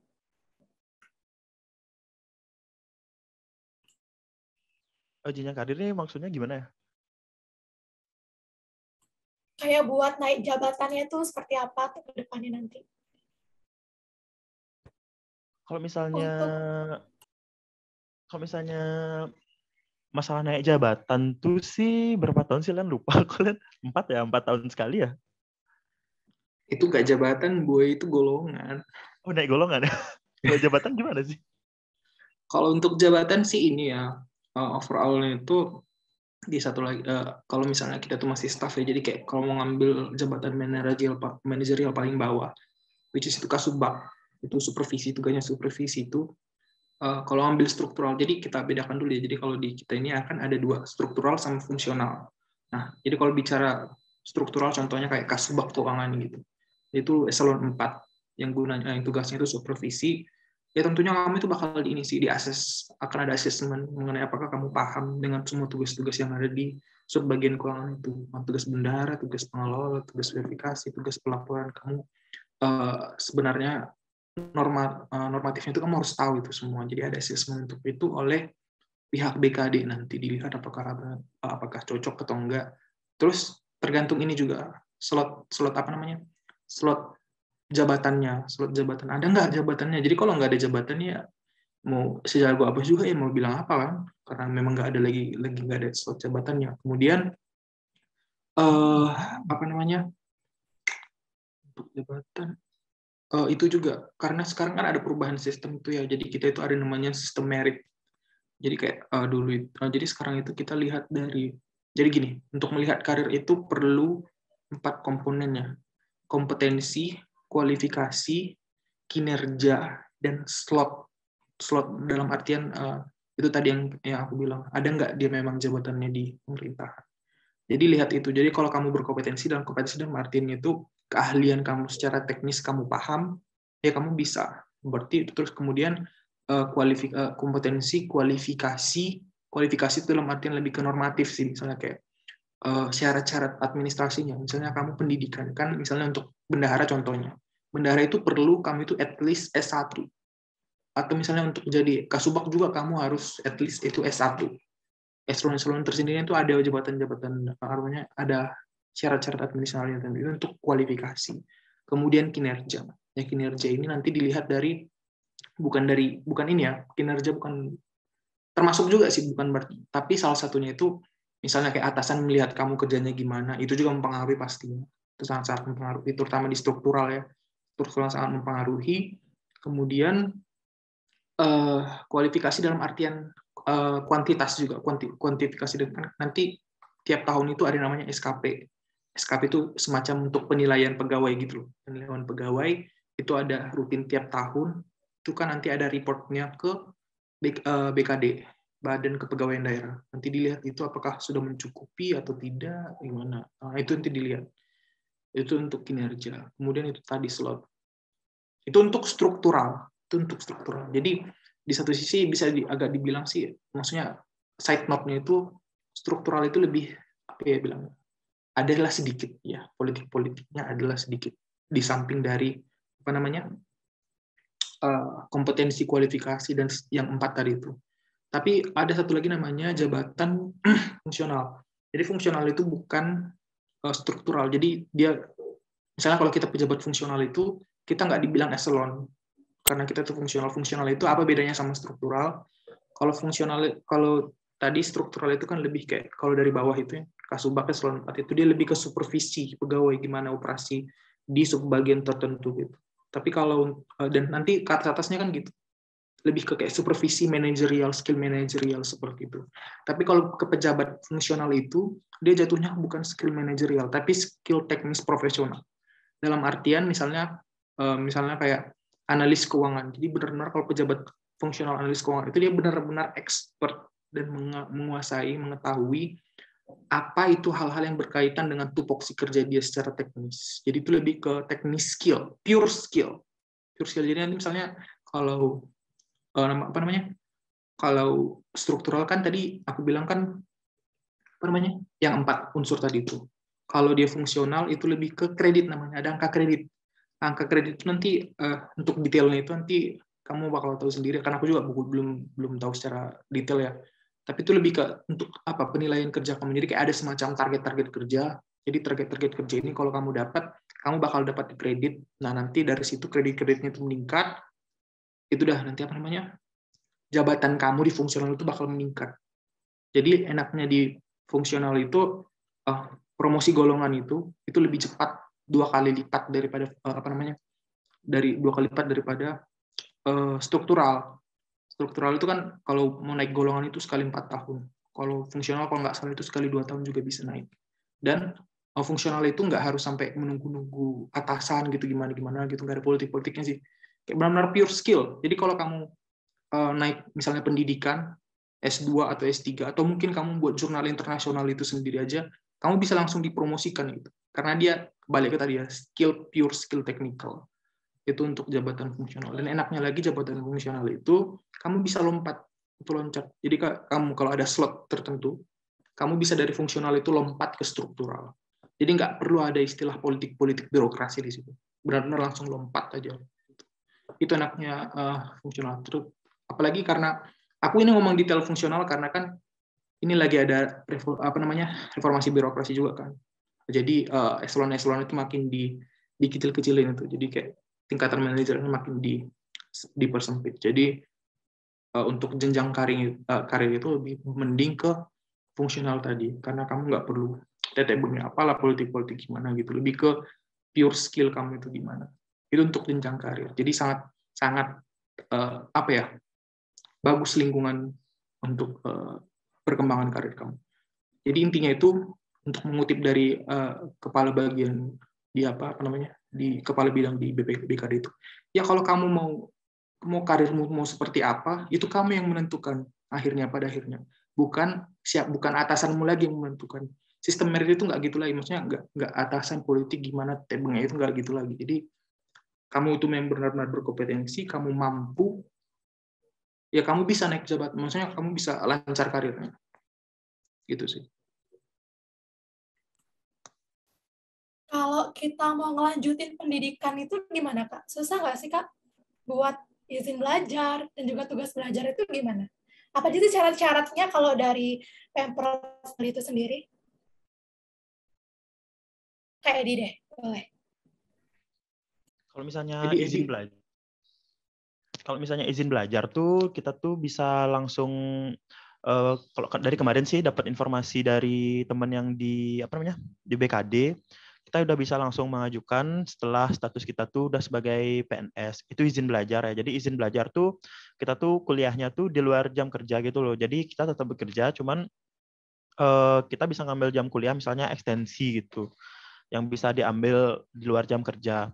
Nah, itu tuh bisa langsung dilakukan pada saat kita udah berstatus PNS. Itu kalau nggak salah kita ngajuin surat kayak sini surat gitulah, surat izin belajar gitu sih persyaratannya. Terus kalau misalnya tugas belajar, ada juga namanya tugas belajar sama kayak di Kemenkeu, di mana nanti kalian tuh kuliah terus dibayain sama pihak Pemprovnya. Kalau misalnya tugas belajar tuh dia tuh minimal kerja tuh setahun dulu setelah jadi PNS. Jadi kita tuh kerja setahun dulu, berarti tahun depannya baru kita bisa mengajukan tugas belajar kayak gitu. Itu sih. Kalau dari aku mungkin kalian bisa menambahkan. Kalau dari beasiswa gitu, Kak, ada nggak sih, Kak, untuk kita lanjutin nanti S1, S2? Ada nggak disediakan beasiswa untuk lulusan STAN? Kalau misalnya beasiswa sih bisa buat, maksudnya nggak cuma buat lulusan STAN sih, yang itu yang tugas belajar itu kita tuh dibayarin sama Pemprov gitu, dibayarin kuliahnya kayak gitu. Dan itu tuh nggak cuma khusus buat anak STAN aja, emang buat PNS di Bali, di lingkungan Pemprov Bali yang mengajukan tugas belajar itu bisa mendapatkan fasilitas itu. Kalau dari Kak Len mau nambahin terkait izin belajar dan tugas belajar? Kalau dari aku nggak tahu ya kalau tugas belajar, karena kebanyakan juga yang di sekitar lingkunganku itu izin belajar. Jadi kalau di izin belajar di sini itu mudah sih, mudah dalam artian kayak kurang ada persaingan gimana gitu antar pegawai gimana gitu. Kayak ini bukan soto ya, kayak aku cuma memang dengar aja sih, kayak contohnya di Kementerian Keuangan itu dia semacam ada persaingan tersendiri kan antara pegawai-pegawai yang ada di situ hanya untuk melanjutkan belajarnya. Tapi kalau itu aku nggak bilang itu disclaimer-nya, aku cuma dengar doang ya. Coba harus di ini lagi konfirmasi lagi sama orang-orang Kementerian Keuangan, jadi kurang tahu. Tapi kalau di aku sendiri sih di kantor aku itu dan di Pemprov Bali secara keluar itu lebih renggang dan mudah, karena satu lagi faktornya itu tadi karena kebanyakan itu sudah berumur orang tua, dan biasanya kalau ada pegawai baru yang masuk ke lingkungan kerja Pemprov Bali itu biasanya itu udah berumur dalam artian biasanya udah berkeluarga dan sejenisnya. Jadi memang rata-rata orang di sini tuh orientasinya bukan melanjutkan belajar lagi gitu, kecuali kalau untuk kebutuhan promosi. Kalau untuk lanjutkan santai-santai sih, nggak ada persaingan gimana gitu. Karena ada juga ini yang teman kerja beli yoga namanya di bagian umum kantorku tuh, itu masih muda, masih cuma beda cuman kalau nggak salah 4 tahun sih sama aku. Dia tuh lanjut S2, dia izin belajar S2, dan sempat juga kayak ngobrol-ngobrol gitu, gimana yang nggak ada, biasa aja kayak gitu, kayak nggak ada persaingan. Ya kalau kamu lanjut S2 ya silahkan lanjut S2, karena di satu sisi kalau pegawai di daerah itu rata-rata kompetensinya itu meningkat, itu akan menjadi insentif juga buat pemerintah itu secara keseluruhan, karena ada namanya suntikan dana tertentu yang itu ditentukan oleh tingkat kualitas pegawainya. Jadi sebenarnya Pemprov itu sangat-sangat mengencourage sih untuk pegawai-pegawainya itu bisa melanjutkan studinya lebih tinggi lagi, dan nggak ada halangan-halangan gimana gitu. Santai sih. Istilahnya kalau ada pun halangan tentang sedikit tes-tes gitu, ya bisa dibilang sedikit agak formalitas sih kalau untuk gitu-gituan. Ya. Nah, kalau kita ikut izin belajar itu, Kak, gimana sih ujian penyetaraannya di instansi kakak?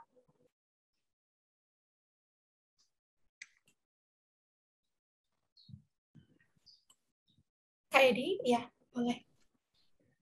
Kalau aku, sorry. Kalau aku sendiri agak belum tahu sih agak kayak gimana ujian penyetaraannya, karena emang aku pribadi belum nyari informasi tentang ujian penyetaraan. Cuman kemarin tuh cuman sempet nyari informasi dan dapat informasi tentang izin belajarnya aja. Jadi kalau masalah penyetaraannya tuh jujur aku belum tahu kayak gimana sistemnya, terus tesnya tuh kayak gimana tuh belum ada gambaran lah kayak gimana. Kalau kalian gimana Kak? Tahu nggak gimana ujian penyetaraannya? Kalau kita ikut izin belajar. Kalau untuk izin belajar sih sama sih. Aku belum tahu gimana mekanisme dan gimana tingkat kesulitan ujian itu sendiri, kurang tahu. Tapi gimana ya? Aku juga pernah cerita-cerita sih ke ibu-ibu yang di kantor. Tapi di satu sisi karena mereka itu juga ujian penyetaraan itu udah dulu-dulu banget.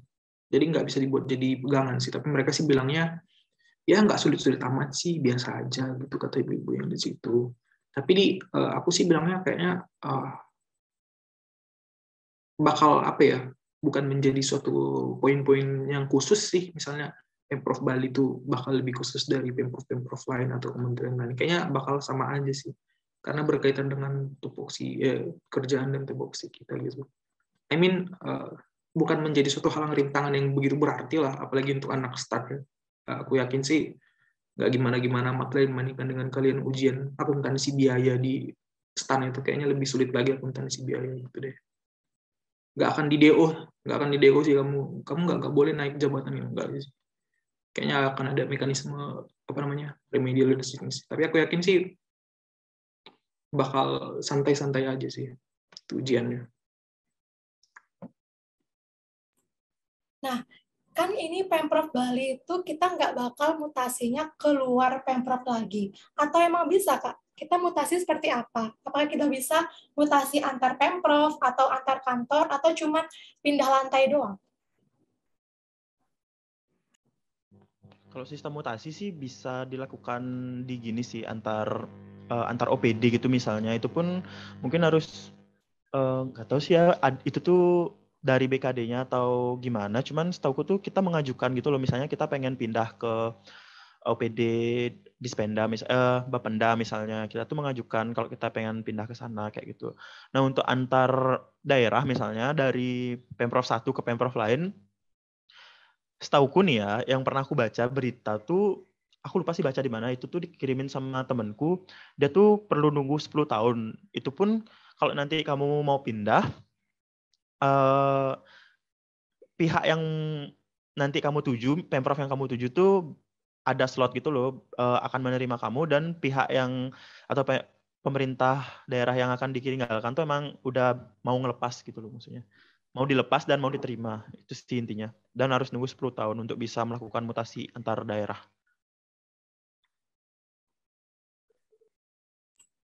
Kalian mau nambahin terkait mutasi, Kak? Ya kayak sama yang dibilang Edi tadi sih. Jadi mutasi itu ada dua. Itu mutasi yang karena inisiatif dari atasan kita atau dari dinas kita sendiri, atau bisa kita juga layangkan permohonan untuk mutasi. Nah, kalau untuk mutasi secara natural dalam artian bukan karena kita yang request, itu kayak beda sih sama apa namanya, sama Kementerian Keuangan lah, katakan contohnya.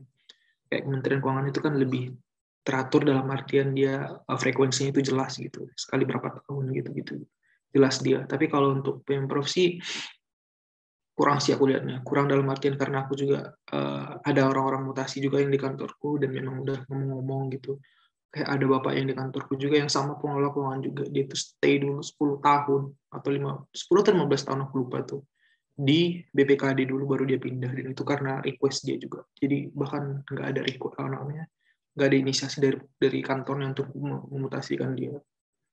Ada juga Kak, atasan juga di bidang gitu, aku masih ingat dia itu sampai berapa ya 15 tahun di Bapenda dan dia karena bosan karena nggak pernah ada mutasi natural, jadi dia melayangkan itu sendiri.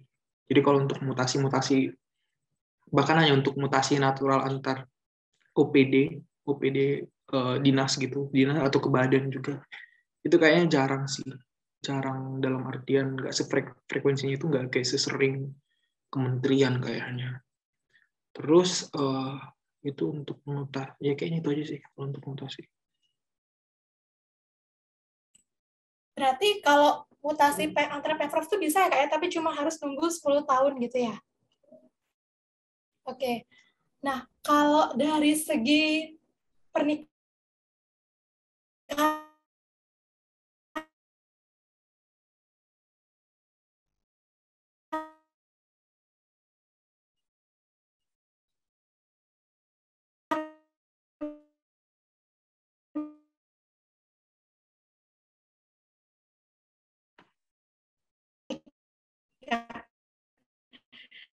kan nanti kita pasti juga bakal menuju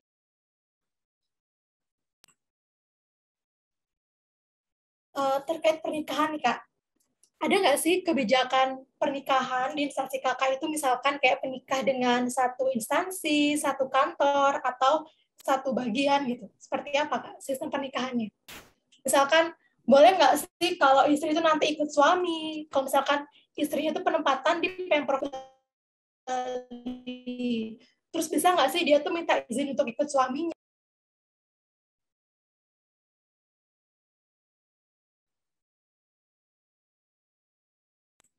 Kayak Edi deh. Iya, jujur banget nih, aku kurang tahu kalau masalah pernikahan tuh boleh apa enggak, karena aku juga nggak pernah nyari tahu pertama. Terus juga aku nggak tahu kalau peraturan itu ada apa enggak. Cuman kalau untuk pegawai kontrak ya, untuk aku lihatnya pegawai kontrak sih, untuk yang satu instansi itu ada yang menikah gitu loh, maksudnya suami istri dalam satu instansi itu ada. Tapi kalau untuk ASN-nya aku jujur banget aku nggak tahu, benar-benar nggak tahu, nggak ada gambaran masalah itu. Mungkin Len pernah mencari tahu tentang pernikahan Len di bagianmu? Kalau aku sih, kalau purposely untuk nanya informasi keseluruhan mengenai pernikahan sih nggak pernah ya, tapi kayak memang pernah cerita sih, cerita ibu-ibu di kantor kalau itu, pokoknya kalau nggak salah itu pernikahan di satu kantor itu nggak boleh, dalam artian pasti akan dimutasikan salah satunya ke kantor yang lain, atau mungkin dimutasikan ke UPT, gitu bisa. Maksudnya nggak harus di luar dinas itu sih, bisa kayak ke UPT-nya. Kalau nggak salah dibilangnya gitu. Tapi kalau yang kayak kamu bilang tadi, kayak kalau nggak salah dengar ya, kalau misalnya kamu nikah sama orang yang di provinsi lain gitu, terus mau ngikut suami gitu, kurang tahu sih kan, kayaknya memang kasusnya juga jarang, jadi aku kurang tahu sih kalau informasi yang harus sampai beda provinsi gitu. Tapi kalau untuk beda kantor doang, masih sama di instansi provinsi Bali, ya gitu mekanismenya yang aku tahu ya. Tapi kalau untuk di luar Balinya sendiri, sampai di luar Bali itu kurang tahu. Mungkin balik ke ini lagi sih, balik ke yang kayak bilang Edi tadi. Jadi jatuhnya itu dia mekanisme mutasi antar provinsi jadinya dia. Jadi tapi kurang tahu sih. Gitu. Nah, karena kita udah mau menuju yang terakhir nih Kak, aku mau tanya ke Kak Edi deh. Apa sih menurut Kakak, kenapa sih aku tuh harus milih Pemprov Bali sebagai penempatan gitu? Menurut Kakak apa sih kelebihannya dibandingkan instansi lain yang Kakak tahu? Apa sih alasan kita sebagai adik-adik Kakak itu untuk ya udah pilih Pemprov Bali aja gitu? Kalau alasan kenapa harus milih Pemprov Bali itu ya pertama karena aku memang orientasinya tuh di home base ya. Jadi emang pengennya yang dekat-dekat aja. Terus emang dari yang diceritain tadi juga jenjang karirnya bagus. Terus kesempatan buat melanjutkan pendidikannya juga bagus. Nggak bakal mutasi kemana-kemana. Jadi lebih stabil. Terus juga biaya hidup, dari segi biaya hidupnya terjamin gitu loh. Kan aku emang udah dari kecil di Bali, jadi tahu banget gimana, lebih tahu lah cara mengelola keuangan di sini tuh, mana makanan yang murah, mana tempat yang murah, kayak gitu tuh tahu lah. Itu aja sih. Kalau kenapa harus milihnya. Oke, kalau Kak Len gimana sih Kak? Apa sih alasan yang kuat yang harus kayak aku harus milih Pemprov Bali gitu? Apa sih kesempatan yang Kakak bakal dapetin kalau penempatan di Pemprov Bali? Untuk aku sih terlepas pertama ya, kalau aku bilangnya terlepas dari aku bilang kenapa harus kamu ke Pemprov Bali, pertama itu yang menurut aku paling penting itu, ya kamu tentukan dulu dalam artian apa sih mau kamu, apa indikator dan apa yang menjadi batas toleransi kamu untuk memilih suatu instansi. Jadi misalnya kalau kami bilang, oh ya Pemprov Bali juga enak, gini. Tapi kalau tidak sesuai dengan apa yang kamu inginkan, apa yang kamu benar-benar targetkan, ya jangan ke sini. Dalam artian nanti kamu menyesal sendiri gitu kan. Contohnya kalau kamu benar-benar pengen nyari, katakanlah cuannya, dalam artian duit, kan masih banyak Pemprov yang lebih tinggi dari Bali, contohnya Jawa Timur, atau mungkin kalau buka DKI, ya ke DKI aja. Jadi nggak mau bilang ke Bali, enggak. Jadi tahu dulu ya itu pertama apa yang kamu benar-benar cari dari suatu tempat kerja itu. Terus untuk kenapa kamu harus ke Bali, kalau aku sih sebagai perantau bilangnya, Bali itu tempat yang tidak sulit untuk adaptasi. Di luar dari bahasa daerahnya aja. Itu aja sih agak sulit. Selepas dari situ, di luar dari situ, enak banget dalam artian orang-orang di sini tuh ramah, friendly, mau baik itu dalam komunikasi pribadi ataupun dalam lingkup kerja, orang-orangnya ramah, nggak toksik, nggak serius-serius, bukan nggak serius apa ya bilangnya, enak lah gitu, nyaman gitu. Terus terutama sih untuk cewek, terutama aku sangat rekomendasikan Bali. Kenapa rekomendasikan Bali? Aku nggak, pertamanya disclaimer, aku nggak tahu gimana pemprov yang lain, tapi aku mau bilang, menurut aku sih di satu sisi hanya dengan memiliki batas kerja dari jam 7:30 sampai jam 3:30 itu bakal menjadi positif poin banget buat cewek terutama. Dengan visi ke depan, kami itu bakal menikah, teman-teman bakal menikah dan harus mengurus ini itu bakal membantu banget buat teman-teman cewek untuk mengurus rumah tangga dan sejenisnya. Kemudian kayak Edi bilang tadi, pengeluaran di Bali itu nggak gede-gede banget gitu. Jadi untuk cewek itu gampang loh untuk melakukan managing finansialnya itu gimana, gampang, enak di Bali. Terus untuk ini meskipun di Pemprov Bali itu nggak ada semacam child care atau yang sejenisnya kayak ada di Kementerian Keuangan, kan ada tuh. Tapi di sini tuh sekali lagi ini bukan membilang kalau ini di luar peraturan, ini lebih kayak ke fleksibilitas kita bekerja sih. Jadi kalau orang-orang yang biasanya punya anak atau menikah atau misalnya baru menikah atau sejenisnya lah, yang memang memiliki kendala dan memiliki butuh waktu untuk keluarga.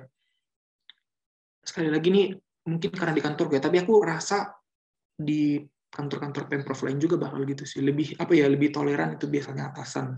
Misalnya kayak mbokku yang di kantor itu dia punya anak masih kecil, biasanya itu ibu di kantor itu ngasih dia misalnya jam makan siang itu lebih panjang karena juga harus ngurus anaknya gini gitu.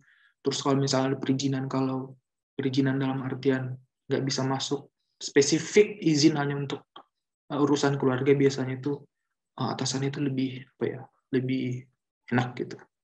Nggak seserius-serius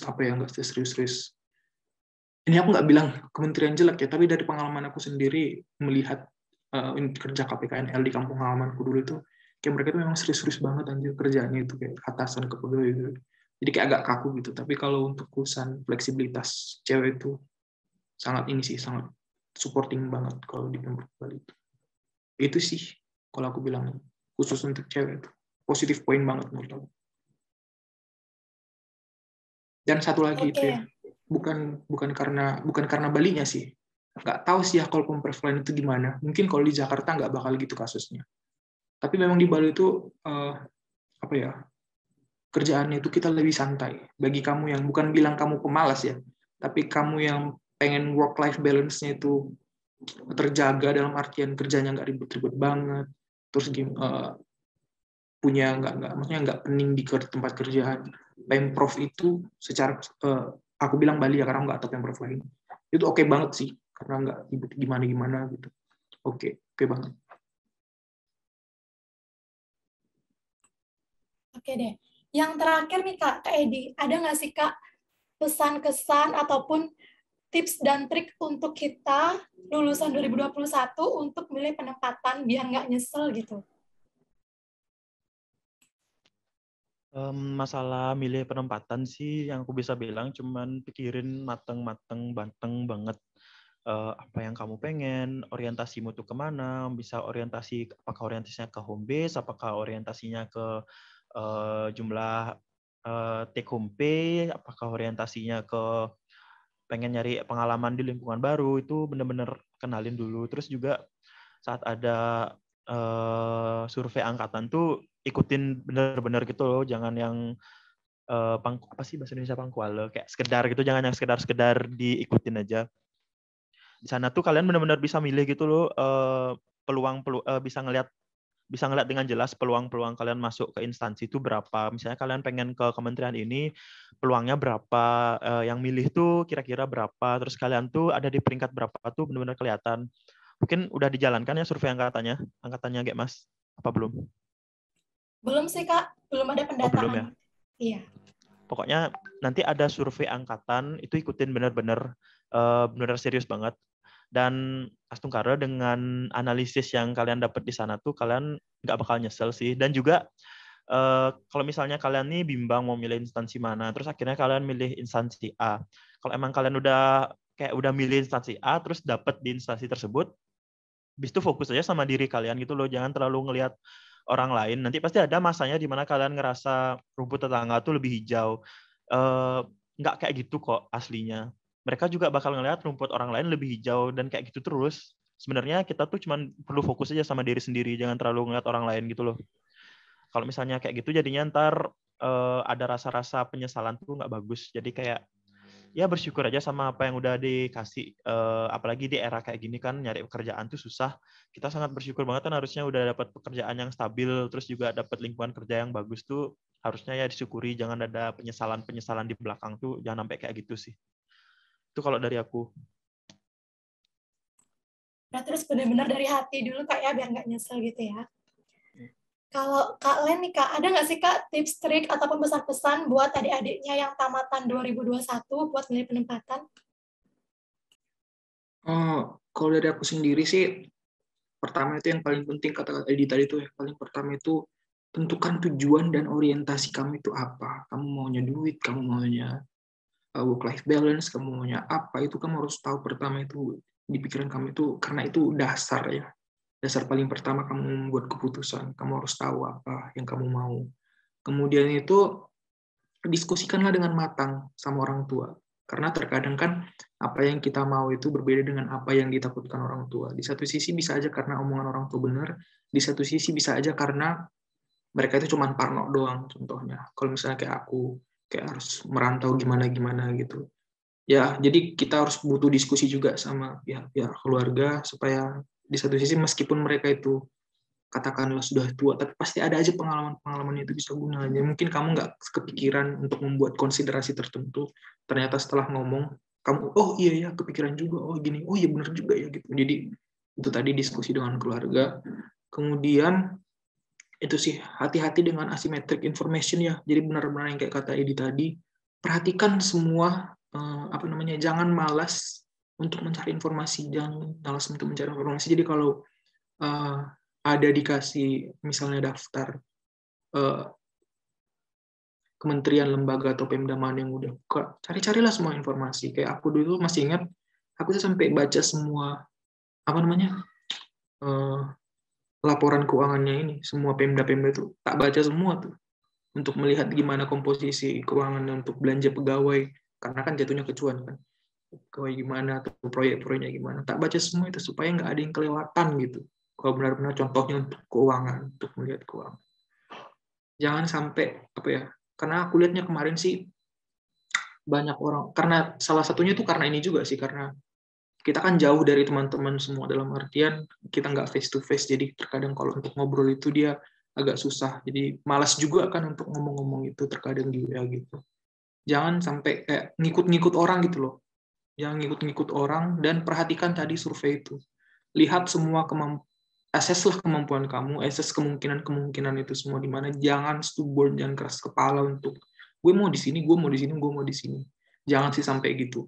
Terus itu sih ada cerita agak lucu sih kemarin itu, aku pribadi, aku nggak, maksudnya nggak lucu pribadi orang lucu ya, tapi aku bilang itu lucu karena Kayak teman-temanku itu banyak contohnya yang orientasinya itu aku tanya diskusi, dia itu orientasinya duit.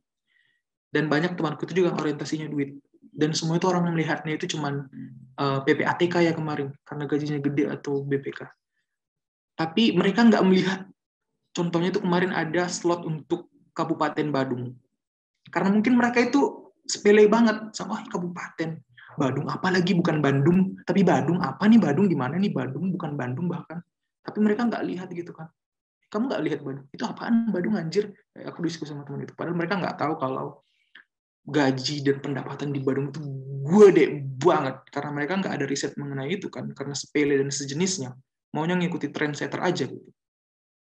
Ya gitu, jadi harus benar-benar perhatikan, meskipun pada ujungnya nanti kemarin itu Kabupaten Badung itu, which is sebenarnya itu harusnya pilihan pertama aku, itu akhirnya mereka close recruitment dan nggak jadi. Aku harusnya itu ke situ, Kabupaten Badung. Tahu nggak sih kemarin tuh Kabupaten Badung itu bahkan dia itu di bawah apa namanya, di bawah kuota dikit banget, 20 kalau nggak salah, nggak sampai nggak sih 20 kemarin ke kabupaten, tapi bisa gitu, padahal banyak banget di situ cuannya, lebih banyak daripada Pemprov Jawa Timur, tapi orang nggak ada melihat ke situ karena itu sepele tadi, sepele Kabupaten Badung, kabupaten lagi Badung, apalagi Badung nih. Jadi benar-benar itu ya, itu penting banget riset semua yang ada di situ, meskipun pada akhirnya kamu nggak mungkin mendapatkan semua informasi secara utuh, tapi yang bisa kamu dapatkanlah itu semua informasinya. Kemudian nanti pada akhirnya kamu dapat kesimpulan itu, kamu sudah yakin buat pilihan, dan meskipun nanti misalnya kamu itu nggak masuk ke apa yang kamu pilih, jangan berkecil hati, dalam artian kayak dibilang Edi tadi, rumput tetangga itu lebih hijau. Karena aku juga ada teman satu, nggak mau sebut nama, dia itu kayak dicampakkan banget ke kementerian tertentu dan daerahnya itu di daerah Sulawesi gitu, dan dia agak kecewa kan. Tapi setelah beberapa bulan dia masuk, setelah kami compare ngomong gaji nih ya, biasalah sedikit-sedikit kan, masih baru gaji pertama ngomong. Ternyata tahu nggak sih, hanya untuk komponen honor dia doang, komponen honor dia itu doang. Belum gaji dan belum tukin kalau di kementerian kan. Terlepas dari situ semua gaji dan tukin, hanya untuk honor doang. Ternyata itu lebih gede daripada semua total gaji tambah tunjangannya aku. Di 1 bulan itu dia dapat, kayak dia dapat kalau nggak salah, sebut nomor aja ya, 12 juta gitu. Dia juga shock di situ. Jadi bakal ada hal-hal positif dan negatif juga yang bakal ya kamu dapat. Jadi jangan berkecil hati lah. Fokus ke dirimu sendiri aja, dan gimana supaya tujuan dan orientasimu tadi itu tetap terwujud meskipun ada risiko kamu itu nggak di tempat yang kamu inginkan. Itu aja. Oke. Terkait survei angkatan tuh Kak, berarti sepengaruh apa sih SKD dan IPK menurut Kakak untuk penempatan itu? Karena kan lagi rame nih, kemarin baru pengumuman nilai. Seorang bilang, wah ini itu. Sebenarnya seperti apa sih yang terjadi saat penempatan nanti itu terkait SKD sama IPK? Kalau SKD sama IPK ya, kalau SKD sama IPK pasti di survei angkatan tuh dipakai buat kita mengetahui ranking angkatan berapa. Jadi dari sana tuh kalian bisa nganalisis, misalnya MGTPS sudah ada belum? Udah dilaksanain belum? Belum Kak, tapi bakal terlaksana. Oh, bakal. Nah, nanti kalian kan bisa dapat informasi tuh dari instansi ini tuh, dia tuh ngasih kuota berapa. Terus nanti itu di survei angkatan tuh dengan data SKD dan data IPK tuh kalian tuh bakal di ranking gitu loh.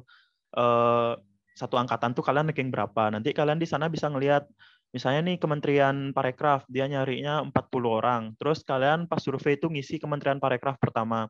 Kalau misalnya kalian yang milih di Parekraf tuh, misalnya kamu masuk di kuota di atas masuk kuota 40 orang itu, jadi kalian tuh lebih optimis gitu loh bisa memilih itu.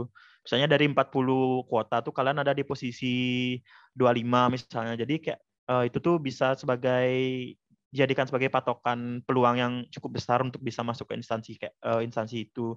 Terus kalau misalnya emang kalian kuotanya 40, terus misalnya ranking kalian di sana tuh 55, saranku sih langsung cari alternatif lain aja. Maksudnya nggak usah dipaksa gitu loh. Cuman masalah dipakai beneran apa enggaknya tuh cuman stan yang tahu, yaitu misteri dari stannya, nggak tahu juga kayak gimana sistem dia tuh ngasih penempatan, sampai sekarang nggak ada yang tahu sebenarnya kayak gimana gitu. Intinya tuh dipakai buat analisis kalian tuh peluang kalian masuk ke suatu instansi itu seberapa besar gitu aja. Kalian mau nambahin Untuk terakhir terkait SKD IPK.